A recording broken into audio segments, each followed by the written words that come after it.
I'm Josh. And I'm Jen. Welcome to the Gospel Shaped Family Podcast. Each episode brings biblical wisdom and practical conversations on parenting, marriage, and family. And we discuss how to disciple the next generation with a biblical worldview. Whether you're raising children, shepherding a church, or longing to build a legacy of faith in your home, this podcast is for you.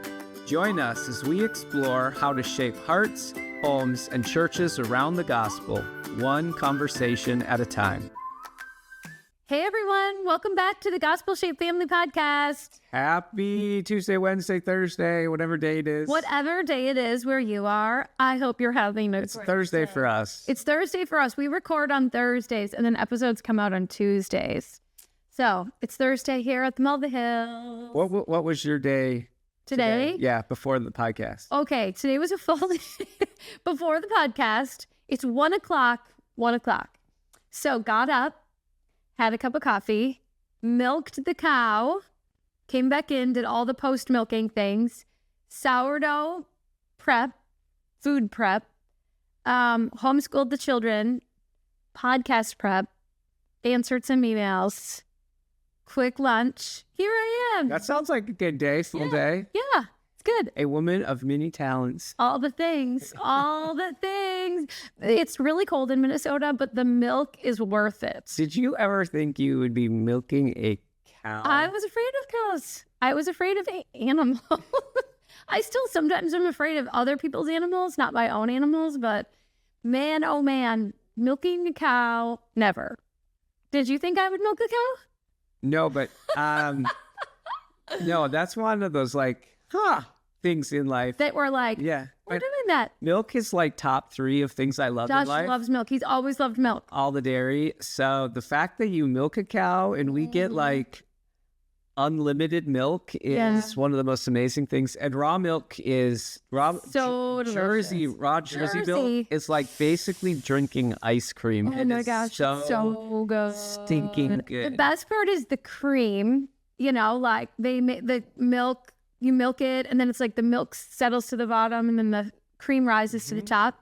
And so like even in my coffee right now, what are you drinking right now? Tea? I'm drinking Orishi tea. This is like coffee with real heavy cream in it, like raw milk heavy cream, and it is a treat. It is delightful. The coffee alone with the cream is worth the work of milking a cow.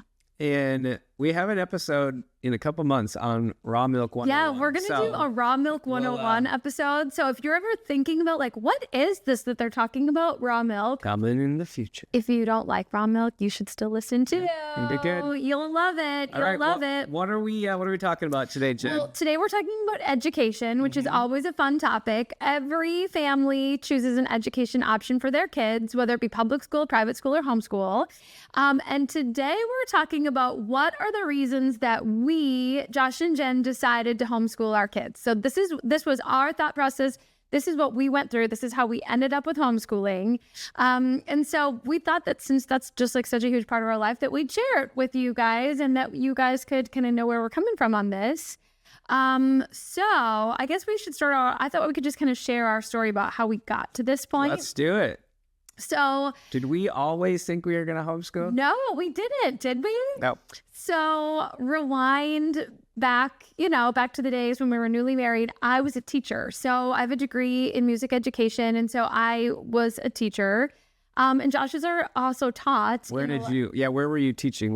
What forms of teaching? Yeah, so I taught in public school. I taught in a public school district in southern Minnesota. And I did that for a couple of years. And then I also taught at a private school, a classical Christian school. I taught band in all these schools.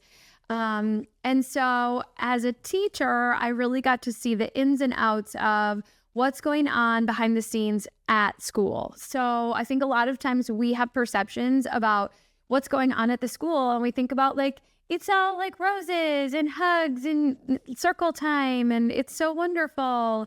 But really, like we sometimes talk about messy kitchen, the school does have a messy kitchen. And so I knew like right away after teaching in public school, the multiple schools that I taught in, that I did not want my kids in those environments. My future kids. You were a middle school teacher. I was a middle school teacher. She'd come home and she'd tell me the stories and be like, oh man, like that's rough. Like the things they'd say to you, the things they threaten you and each other. Students like threaten me. I had just some crazy stuff go on. And it wasn't all students. Obviously, there were some like really wonderful students.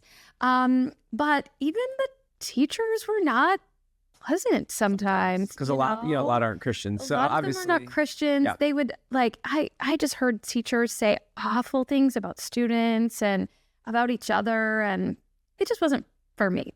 But, the Christian school, the classical school had an entirely different culture. It was and focus, of course. The purpose and aim of education's 180 degree different. And the teachers themselves were like-minded.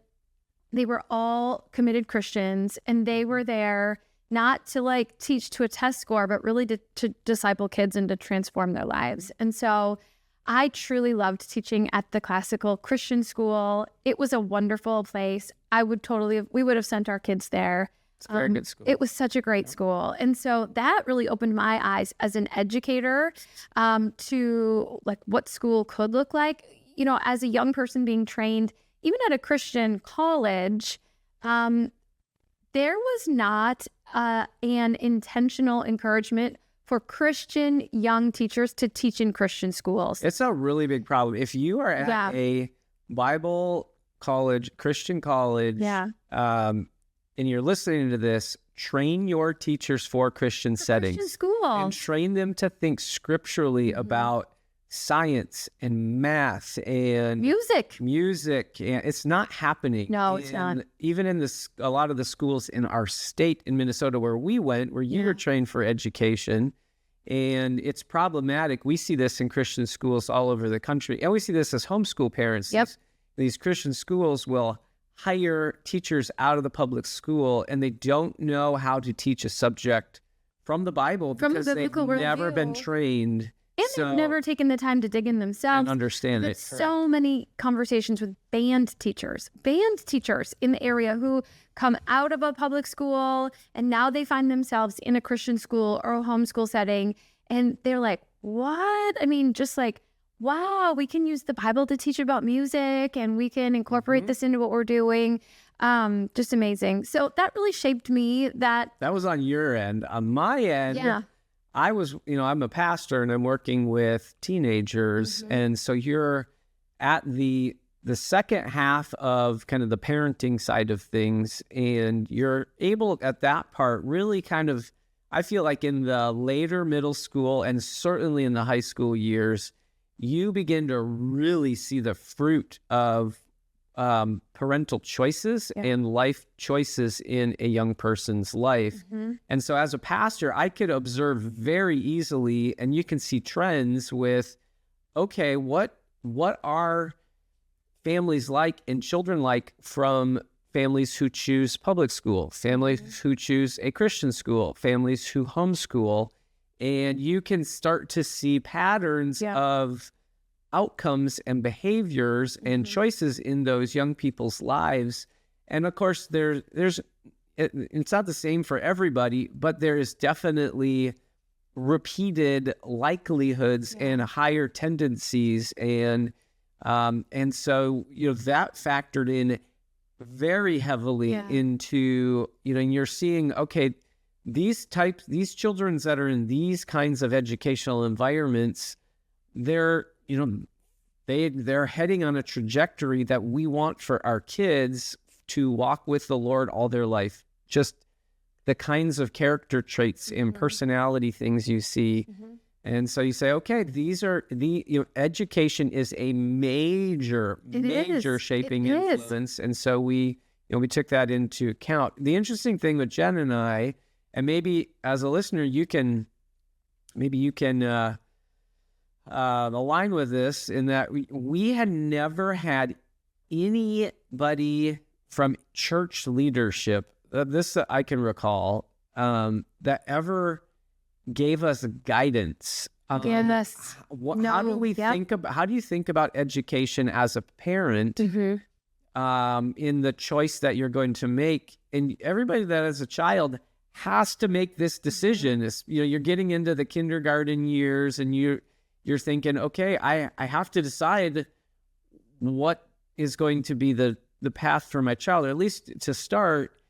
You would think on a subject of this magnitude that churches would want to speak into and help guide families in this area. And so I'm honestly, I'm still shocked to this day that churches don't speak more in this area. And of course they don't do that, a lot of pastors, because they don't want to offend families and don't want family, because the whole educational conversation, this is an emotional one for a lot of people. And so but what pastors need to do. So if you're a pastor listening to this, help your families understand education scripturally.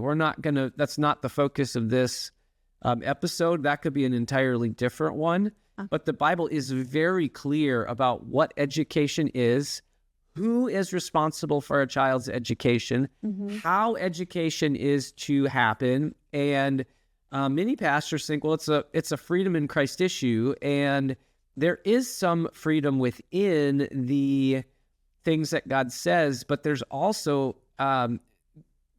is great clarity in direction in how that can transpire. So, absolutely. So if you're a church leader, man, spend some time getting some clarity on that, and parents, this should hopefully be helpful for you if you're on the early end of deciding, or your child is in an educational setting and you're thinking, maybe it's time for a switch for us. Let's take a break to thank Renew Nation, the sponsor of this podcast. If you've benefited from the Gospel Shaped Family Podcast, consider making a tax-deductible donation to Renew Nation today. Your generous donations make this podcast and our work to help children develop a biblical worldview possible. If you've enjoyed the episode, you can support us by leaving a review. This helps the podcast grow and reach more families. Now back to the show. Yeah, so you were homeschooling before it was cool, though. Yeah, so my parents, we moved a lot when I was younger. And so I ended up personally just in a lot of different educational environments. I was at a public school, many public schools, private school, which I loved. I was homeschooled as well. Was it 2 years? I was only homeschooled for one year. Okay. It was my 5th grade year. Okay. And I loved it. I thought it was great, but we weren't really sure. So I remember when Jay, our oldest, was very little, you got this book for us. I did. I bought a book. Yeah, it was called, do you want to say it was called Perspectives on your child's education. Yeah, and we read it independently. So it was explain the book. Yes, 4 views, and each of the views, somebody presented the view as like, this is why you should choose this path of education. And then the other 3 authors all responded why that was not the right path. Why it was wrong. And each author had their own section of the book. So one was public school, one was homeschooling, one was a Christian school that's a covenant school, which means you have to be at least one parent, sometimes both have to be Christians to go there. And the other was a non-covenant Christian school, which means it's, anybody can go there. So what were they? There was public school, non-covenant private school. Covenant, which is it's for Christians. Non-covenant would be there would be an evangelistic component to a non. So you'd get Christian students and non-Christian students at a non-covenant, and that obviously changes the dynamic of the school. And then homeschool. Okay, just wanted to clarify. So those were the 4. And so we were reading through this. I remember we literally, Jay was maybe 4 years old or something. I don't know. He was little. I remember we went to what was the name of that park? We went to a park. We hadn't had any guidance from our church leaders on this. There was no guidance. And so we're like, man, we got to figure this out. And a lot of parents think, well, public school is just what you do. So and in the city we lived in, there was all these choice schools, and the people were like, you should apply to be at this choice school. And I was like, I don't know. So we were, we kind of skimmed through the high points of the chapters. Yeah. of that book, and we're talking about them. And then we also, of course, had our own experience with the different educational options and seeing families. You went to public school. I went to both. I did half Christian and half public. I started out in public. I grew up in Dallas. So I started out in a public school in Dallas, K through 2. Dale B. Davis, anybody that's in the Carrollton area, still there. Sounds so Southern. Yeah, Dale B. Davis. I started biting my nails in early grade school because I was so anxious. The way they had things set up at Dale B. Davis was it was like high school version where you had a homeroom, and then every one of your classes you would move to a different room with a different teacher. And you didn't have one teacher for the day. You had like a whole bunch of teachers, and it was difficult for me. I learned to read late. If you listen to that podcast episode, I wasn't great at academics, which is funny. I have a PhD now. I know, right? I really struggled. I was getting bad grades. I was biting my nails. So sad. It was just tiny. I know. And so my parents, after a couple years of this, decided this isn't good. Josh is not thriving. We need a change. So they moved me to a Christian school, and they had other convictions as well. Besides, it wasn't pure academics. It was I'm the oldest. They're seeing the climate of the public schools and saying, all right, we want the Christian foundation, Christian environment as well. So they moved me to a private school in 3rd grade, and I attended that all the way through 8th. And then I was actually thinking of going into the trades, being a custom cabinet maker. Oh boy. Which I did do that for 2 years. We could have had a bougie kitchen. Yeah. So my parents put me at public high school in order to be able to do some of the trade stuff. I ended up not doing that, but I hated it. I hated it with a passion. I got out. I did like this work thing my junior and senior year where I basically didn't have to go to school. And it was literally like an hour or 2 in the morning, and then I would go work during the day. It's like homeschooling. Yeah, they're doing custom cabinetry, and it was the best thing ever because I didn't have to go to. I don't know if they still do that anymore. I think they must. So I was the only one, though, of my 4 siblings that went to public school at all. The 3 following did K-12 at public school. And No, private school. Private school, sorry. School. And my brother now is the principal of that. It's a really cool school. It's a very good school, one of the best in the state, and love it very much. Yeah. And so, really awesome. So fast forward to we were at this park talking about, and we ruled out public school. We had ruled that out. Yeah, we were talking through, and I remember getting to one of the chapters on Christian education, and the author said something I had never, ever heard up to this point in my life. The author said in that book, education is discipleship.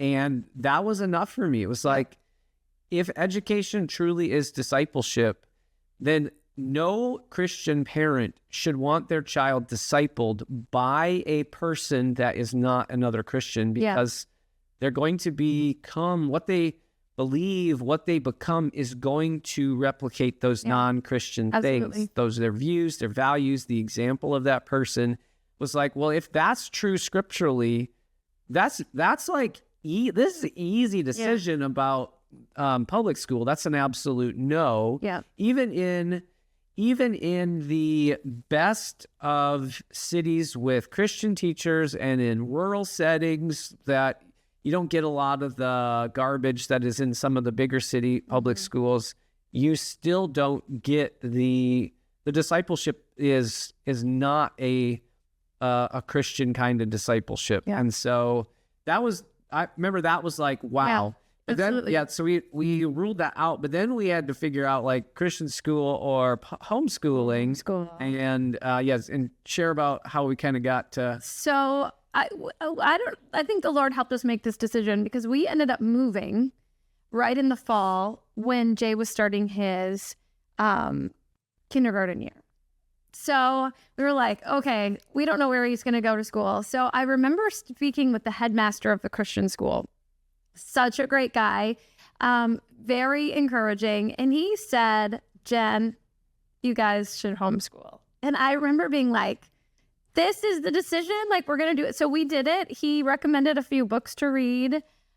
He recommended some curriculum things. I had a really good friend, my friend Nellie, who was like, here's this book, take this book, read it, do it. You can do this, Jen. And so we were like, okay, so we just started homeschooling. We jumped right in.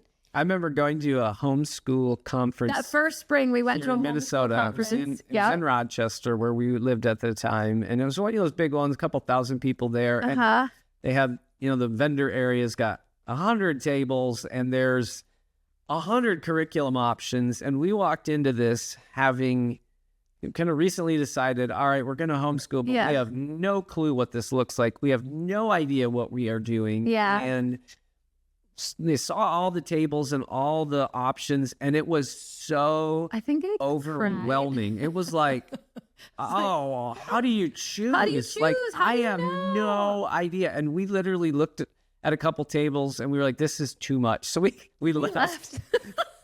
I'm just gonna stick with my simple math book and my stack of read alouds that I had at the time. And I was just like, it's too overwhelming for me. It's like, I can't go to like Kohl's. That's too There's like a clothing store here called Kohl's. I can't go there. That's too overwhelming for me. So for sure, Mache was overwhelming for me. Mache is great though. We speak at it. We love them now. Yeah. And we actually do like some topics for them on like how to get started very, very, very simply. Mache stands for Minnesota Area Christian Home Education. They are so You'll actually be speaking there. We will be speaking there. This May. And if we were going to mention this, but if you are in the Twin Cities, come see us. And thinking about homeschooling, end of May is the Mache Conference. Renew Nation will have a booth there, and we will have a ton of resources. And if you're overwhelmed, I will just give you a hug and say it's going to be okay, because before you know it, your kids are going to be graduated and in high school, and it goes by so fast. And you can do it. We can give you a very simple philosophy we'll help that's you. based on reading great books and just incorporating the Bible. Very easy. Okay. Anyway, so now we've been homeschooling. So,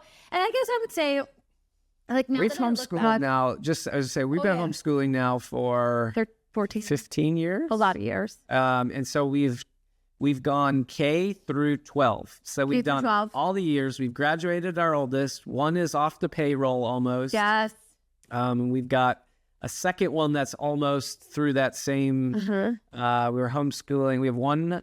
We have two. We have another. I'm sorry. You don't have grades. Do you want me to say their grades? I'll say their grades. You don't have grades and homeschools. You kind of like, what grade? I do, because I'm standardized testing in a couple weeks. Okay. So 5th grade, 7th grade, 8th grade, 11th grade. Isn't Kate in 9th grade? Oh, she's in 9th grade. I did too. She has a transcript. 9th grade. Let me say it again, because that's okay. We're not editing this, but I'm just going to say it again for continuity. 5th grade, 7th grade, 9th grade, 11th grade. And then one graduated. Yeah. And one graduated. Yeah. So yeah. It's wonderful. I think that you can homeschool through the high school years. People get anxious about homeschooling high school. It's easier. High school is easier. Teach your kids to read. It's not that hard. Yeah. And I think I look back on that pre-homeschool decision, and I think a lot of moms do this, but they don't realize it. They're already essentially homeschooling their kids at home before they start homeschooling. So moms will say, oh, I couldn't do it. I couldn't homeschool. But they're already like teaching their kids shapes and colors and all the things that they are teaching in a classroom. Moms are already doing it, and you don't even need to add that much starting out. So I look back on that and I think, why was I so insecure about that? Or why did it seem so daunting? Because everybody tries to convince parents they can't do it. Yeah. Especially the education system. The education system will tell you they're the experts. You're not qualified. You're not qualified.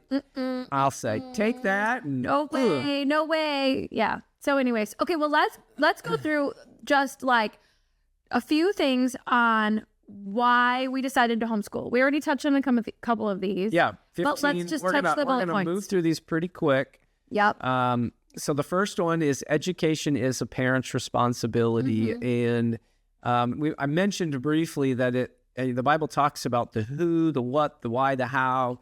This is part of the who, and God commands parents to bring their children up in the instruction of the Lord. So that's education language in the Bible. Sure is. When the Bible tells parents, teach your children these things, that is education language in the Bible. It is not optional. It is a requirement that we are to educate our children. And so, the idea is if that's God's assignment for us, every parent has to do this in some capacity. Now, I don't like what some parents say. Well, everybody's a homeschooler. If kids are going to a school 7-8 hours a day for 8 months of the year, you are essentially outsourcing this to another person. Yeah. That's a lot to give away in our book. So parents who homeschool have the opportunity to limit some of those competing voices that children hear, and then teach all of the subjects from a biblical-centered kind of curriculum to think scripturally about everything. So it's a parent's responsibility. All right, number 2, Jen. Number 2 is because education really is discipleship. I'm going to read for you guys Luke 6:40, and it says this: "A disciple is not above his teacher, but everyone, when he is fully trained, will be like his teacher." And so just like Josh said, like the tremendous amount of time that is spent in an educational setting, we want our children to be like their teacher. We want them to be discipled by somebody who knows Jesus, who loves Jesus, who displays Christ-like character traits. And we are not perfect people. We're not perfect people, but our intention is to raise kids who know and love Jesus. And there really is, in a traditional school setting, and especially in an elementary school setting, a level of like bonding and attachment that happens between a young child and the teacher that they're spending 6, 7, 8 hours a day with.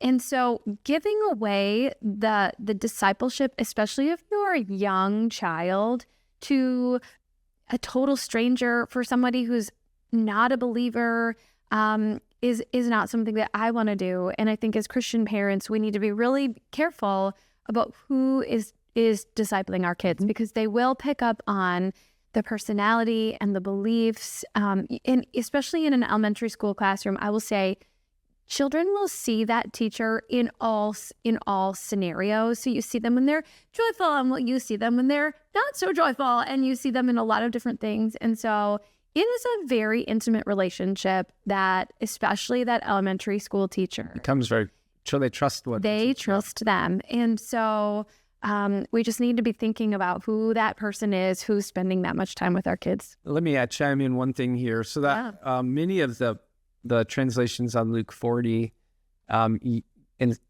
some of them say a student is not above his teacher. Many of them actually use the word disciple. A disciple's not above his teacher. Okay. Because a disciple in the Bible literally means student. You are learning from. That's why Jesus is a rabbi. He's a teacher. So if you wonder what's the biblical idea of a teacher and student, it is just like that's literally a disciple is a student. Your whole purpose is to learn from them. That's true. To become like them. You want to imitate them and be essentially to be replicated in them. So, and this is happening all over our country. You can see how education is being used to plant certain thoughts and ideas in our kids' minds, especially in the public school system today, with same-sex marriage, with transgenderism, with all of the woke racial justice garbage. Now today, even with immigration, our state in Minnesota are closing down schools to encourage kids to protest against what is legal and illegal kinds of immigration things in our country. And too, I mean, children believe, because there is that trust, what comes out of the mouth of the teacher, they believe that to be true. Like, sweet Mrs. Jones would never tell me something that's not true. And you're absolutely right. Yep. All right. So number 3 is biblical worldview training. And I think we can say one thing for absolute certainty about public education. Children will not get a biblical worldview going to a public school. No. I mean, we're not trying to disparage public school systems, but we also need to be honest about what is happening there and the reality of what our kids are going to be on the receiving end if they are in that kind of setting. And so One of the things that public school system tries to suggest is that education is neutral. There's no religious views and values being taught in that kind of setting. And of course, that is a complete lie. Yeah. It is erroneous on every level.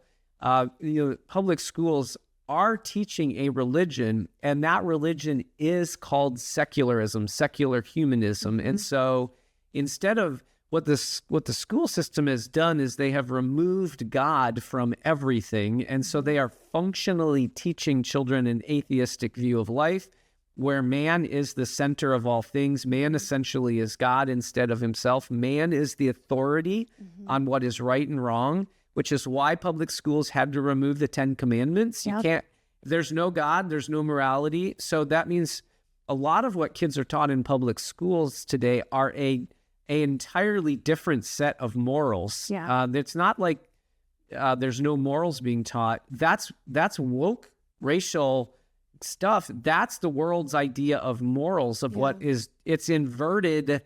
It has called what is good evil and what is evil good. That's of course not the case for everybody in all public schools. This is a very high-level generalization, but the high-level generalization is true nonetheless. And so kids are taught a secular view of science and history and math and gender and marriage and justice and all kinds of things. And in the public school world, it's not only, sometimes parents are like, all right, let me see what's in curriculum that's not biblical from, there are certain things, and that's good. There, we need to keep our eyes open for that. But it's also what's not in the curriculum. And so just the very absence of God in history is not teaching the real view of history is the Bible. It started with God speaking the world into existence. Now, in any science class that teaches an evolutionary perspective, it is teaching our kids an erroneous view of history, an erroneous view of God. That's just one example we could give of a bazillion of them. And so for our kids, we didn't want them marinating in 16,000 hours of secularistic thinking. And, I'll give an example of what this looks like. And, would we let our children drink poison that we know is going to damage them or potentially kill them, and go, okay, it's all right though, I'll just make you throw it up, and then if you ingest it, then we'll make you vomit and it'll be okay, and we'll give you some good vitamins and some healthy things so that your body can get rid of the bad, and we'll replace it with the good. Well, if we did that with our kids physically, we'd say, well, that's not good. In fact, that seems actually quite harmful to them. Well, we don't do that with food, but we do that with ideas. I think parents often think, I'm going to let my kids be exposed to things, ideas be planted. When they come home, we're going to unteach and we're going to reteach. That's just a really, really bad idea. It's impossible to do, too. There's no way you can even cover everything that was said or unsaid. Well, and so as a pastor at a church, I used to teach a Sunday morning 1-hour class where I would buy the curriculum from our school district that our church was in. I buy 5th grade history, 5th grade science, and then I got curriculum from a Christian publisher, BJU Press, which we love very much, have phenomenal stuff.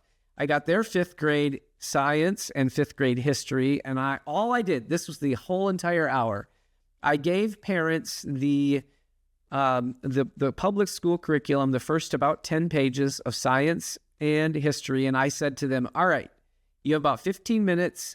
Your job is to pick out the truth claims. Now, I just want you to know, these are 9 and 10-year-old kids that's being taught this stuff. So you should be able to find everything, because we're talking at a low kid level here. And we're gonna talk through what you guys found, because most parents make the assumption with their kids in public school, they're going to either see it themselves as parents, or their kids are going to recognize that, come home and tell them about, oh, guess what I learned? And we started talking through, okay, what did you find? Well, of course they found some some things. They missed about half of this stuff. Yeah. And so, as I'm starting to point some of these things out, here's what this means. Here's what this means. You notice it. There's things are omitted here that should be taught about this subject. And you can see the realization happen from parents when they're realizing, wow, I didn't catch that one thing. My 9 or 10-year-old's not going to catch that either. And then I would put the Christian curriculum of the same subject matter in front of them to see how is this actually taught scripturally. And it, of course, is completely different with the scriptural foundation, a whole motivation of why we learn this, how this applies to loving our neighbor, and all kinds of things. And it's the first time many parents have ever been exposed to the differences. And they are different. I mean, they are vastly different. They're not, it's like you're almost in two different worlds. And so what happens is our kids that are going to places where they're taught a worldview that's not Christian, which is a public school. And honestly, it's in some Christian schools too that aren't teaching Christian curriculum. So you got to be mindful of Christian schools, but they're raised not typically as atheists.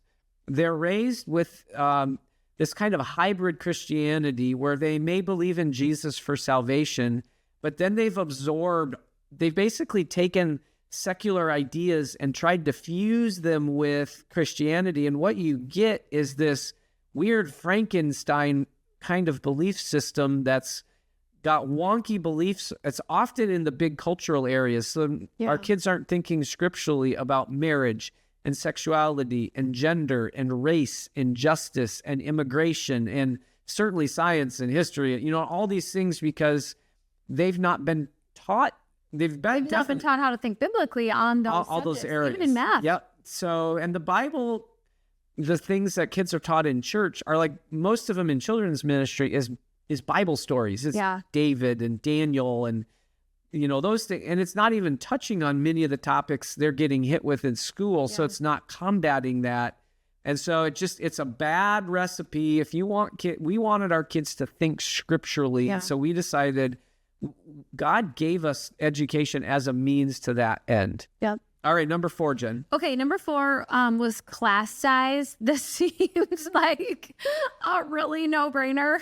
But every school, no matter what kind of school you choose, a public school or a private school, if it's a public school or private school, they will boast about their class sizes. Oh, I have 28 children in my class. Like high around here is like 29. I remember some schools would have 30. But schools will boast, the best schools will boast about their small class size. But when you're homeschooling, I don't think you get any better class ratio. It's 1-to-1. So would you rather have your child learn, even 12 or 15 to 1 versus on a 1-to-1 ratio? It's a night and day difference. And so the way children learn in a homeschool setting, it just allows for individualized attention and answering their questions. Children who are able to move at a faster pace, they're allowed to do that. If they need more attention and more time, they can do that too. So class size and really just the ability to focus on your child and give your child what they need. You're jumping ahead to number 7. Oh, okay, sorry. That's what they need. And we'll talk about it again in number 7. There you go. There you go. All right, number 5 is socialization. Ooh. And this is actually used as one of the a lot of people say this is why you shouldn't homeschool. I think it's why one of the reasons we chose to homeschool. Yeah. I've seen what kids are like that don't come from Christian homes or often are even from some not great Christian homes. I have spent hundreds of hours in public school, middle school lunchrooms. And I don't want my kids becoming like them. I'll just say that much. Oh boy. But homeschooling allows children to be with adults and older people, and they become, of course, our kids become like the people they're with. So they become more mature, more godly by being around older, more mature people. We put them around immature, ungodly children, and they get socialized to become like immature, ungodly children. Yeah. And so we want our kids around just godly older people. I mean, you see this in scripture on not only is this like Titus 2, older men teaching younger, older women teaching younger women, but all of the cautions around who we spend our time with and the kind of people that we are around. And so some people will say also of homeschooling, well, homeschooling kids are socially awkward. Yeah, if I had like $1 for all the times I've had like people be like, are your kids socialized? Like, okay. I will say this. Here's what I think makes socially awkward kids. It's socially awkward parents. True So story. I don't know if there's any higher percentage of kids that are socially awkward that are homeschooled. Yeah. Versus public or private. I'm sure somebody's done a study on this. But there's a lot of I know plenty of socially awkward public school kids. Same. I know plenty of socially awkward Christian school kids because they have socially awkward parents to begin with. And I will say one of the comments we get from people about our kids often is that they are great conversationalists. They are really good around people. They can carry a conversation. They know how to ask questions. They are not shy in public. They're confident in conversation because they're around other people that they're in those kinds of environments with that help grow them in that way, in a good way rather than a negative way. Yeah, 100%. All right. We're honored to partner with the Addisons, and today I want to point you toward their podcast. It's called Culture Proof, and they use a biblical approach to view current events, family, politics, and more. What makes it unique is their biblical perspective. They take the truth from the Bible and they apply it to issues that we're facing today. They don't just discuss problems, they provide practical things that we can do to make a difference and raise our children to follow Christ. Subscribe today so that you and your family can be culture proof. All right, academics, talk about that one. So studies consistently show that... This is number 6, This right? is number 6, academics. So studies consistently show that homeschool students do better academically than their public and private school peers.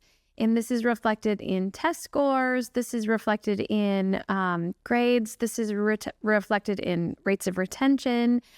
We have seen colleges with our oldest that are just so excited, openly excited to have homeschool students attending because they know that homeschool students are self-motivated, that they just have the skills to actually learn on their own. And so even if you say, yeah, that spiritual stuff is fine, even from just like a purely academic standpoint, homeschooling is the academic option. By far and away. Right there.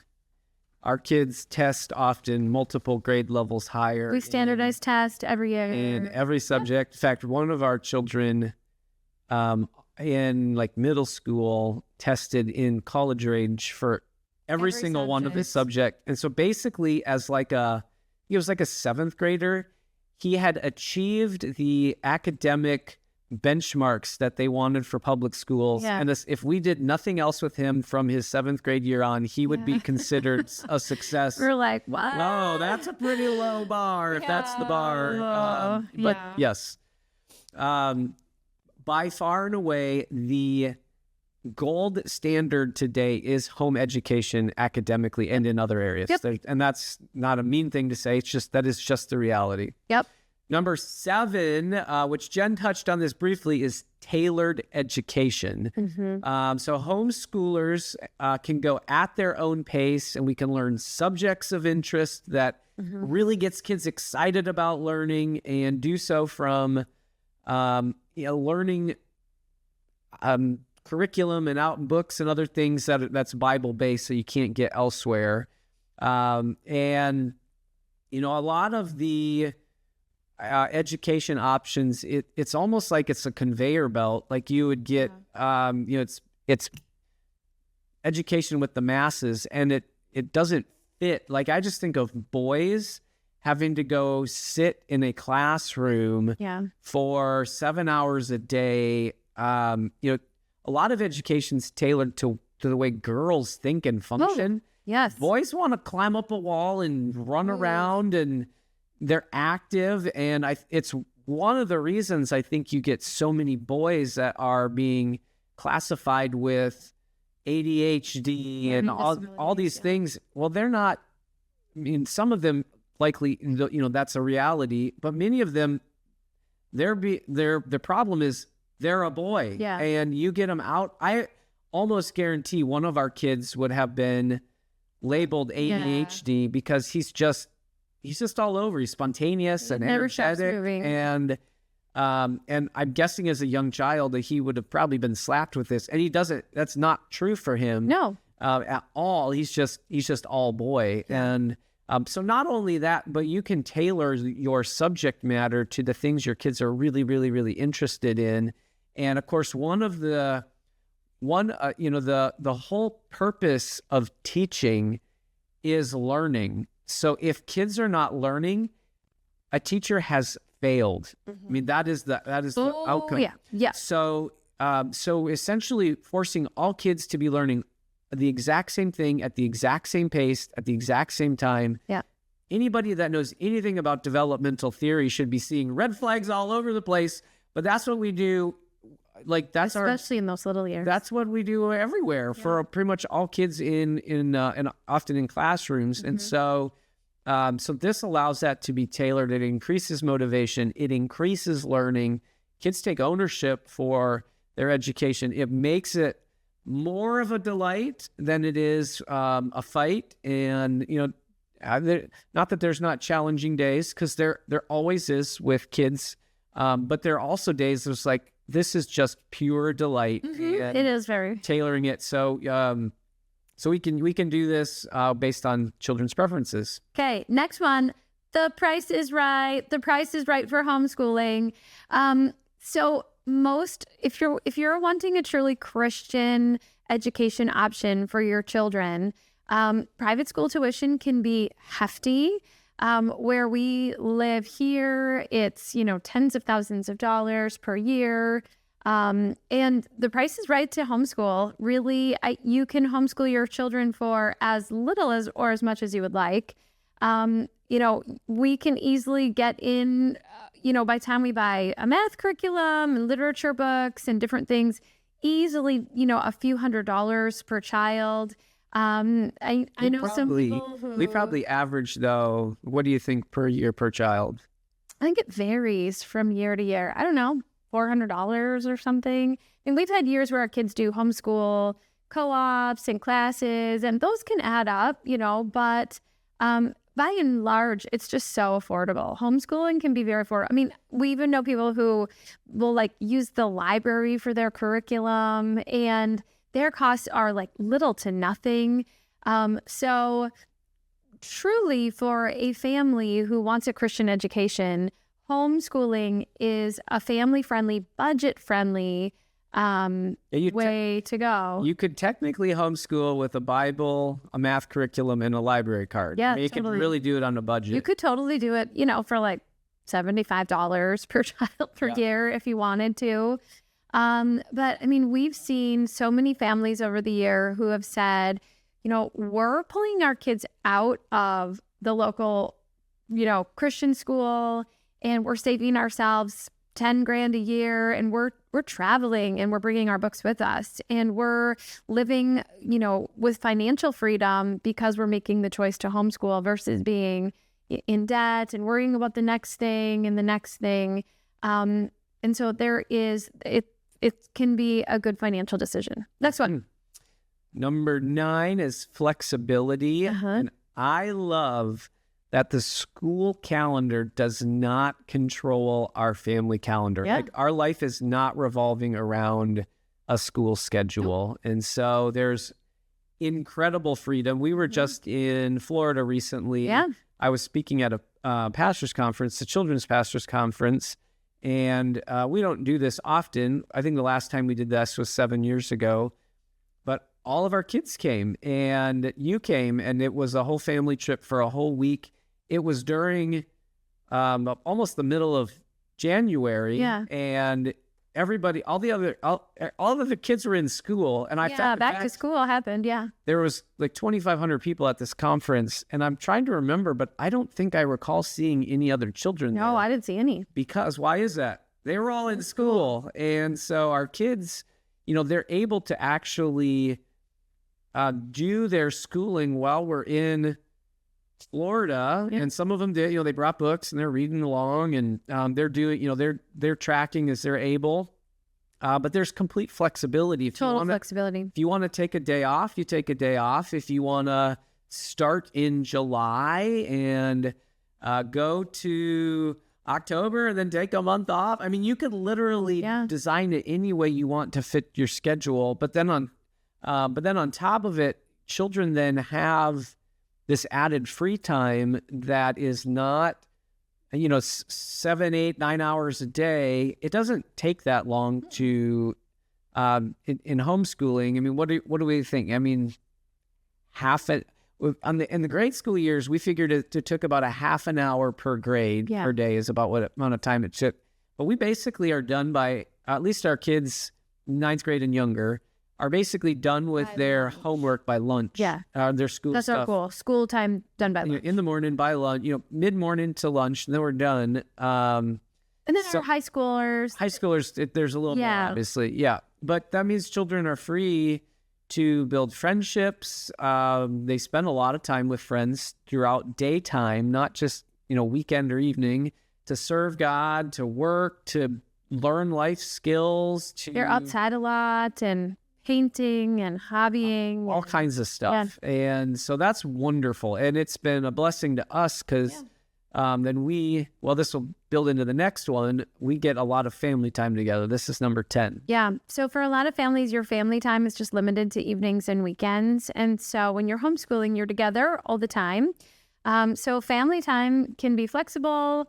We get lots of time together. And what happens is that your sibling relationships become primary relationships in life. So we see siblings as being best friends, and our family time is happy because we're all together and we love being together. We truly love being together. And so that's a blessing of homeschooling. Great. All right, we've got 5 left. Let's see if we can finish these in 5 minutes. Okay. So like 1 minute per. Okay. We're going long on this one. So all right, number 11 is support. There's just a ton of resources available to help parents homeschool. Yep. Right now than ever before. I remember hearing people say even like 25 years ago, there just was almost nothing. And today that's different. Almost every large or medium-sized metropolitan area has a ton of co-ops and groups. And there's, of course, tons of resources that are written in curriculums and online things. And there's no reason why you couldn't homeschool. There's trainings. I mean, there's so much support out there to make it possible. So gone are the days of homeschooling alone. Yep. Next one would be extracurricular activities. Our kids have really benefited from being in extracurricular activities. They are in band. They've been in choir. Our oldest son played varsity football for the high school team. There are no shortage of extracurricular opportunities. And, if your child excels in gymnastics or skiing or, figure skating or whatever niche thing that they do, there are tons of opportunities. Mm-hmm. Okay. And then number 13 is no homework. So if you are tired of the homework hassle or tired of spending lots of evenings working through projects and papers and all kinds of things. We don't do that. We don't. I mean, our college-aged students that are doing work with college while in high school, they have homework. Yeah. Because they're technically in college. Yeah. The rest of our kids do not. But if your 8-year-old is bogged down with homework every night, let's just rethink that. Yeah. The next one would be adequate sleep. Our kids are sleeping and they're getting enough sleep. Sometimes, I mean, some of these school schedules, kids are like up and out the door, like, I don't know, 6:30 or 7 a.m. and they're riding the bus and they're doing all these things, and children are tired. They grow when they sleep and they need sleep. And so giving your kids the gift of sleep is wonderful. Now, the older our kids get, they will want to sleep in. Like this morning, I had to be like, time to get up, children. But they get their sleep, and that's a good thing. Yeah. Yep. And Okay, the last one. This is the funnest one. This one could be a big selling feature. This I know would it is. sell anybody. I know it is for us. School in pajamas. Yes. I mean, who doesn't love a day in your jammies? You know what makes it even better? Christmas pajamas. There you go. Yeah. Yes. So we do, a lot of days our kids will be in their pajamas, doing homework on the couch, cuddling up in a blanket with the book, and it's great. Yes. So 15 reasons why this is why we homeschool. So maybe that's helpful to some who are thinking about this, or maybe you're homeschooling and you're like, yeah, this is like, or questioning whether you should keep going. Yep. You got this. Yes. Yeah. All right. Well, this was a longer one, but hopefully it was helpful. And that does it for today. Thank you guys for tuning in, and we'll see you next time. See ya. Thank you for listening to the Gospel Shape Family Podcast. Please share this episode and give us a 5-star rating wherever you get your podcasts.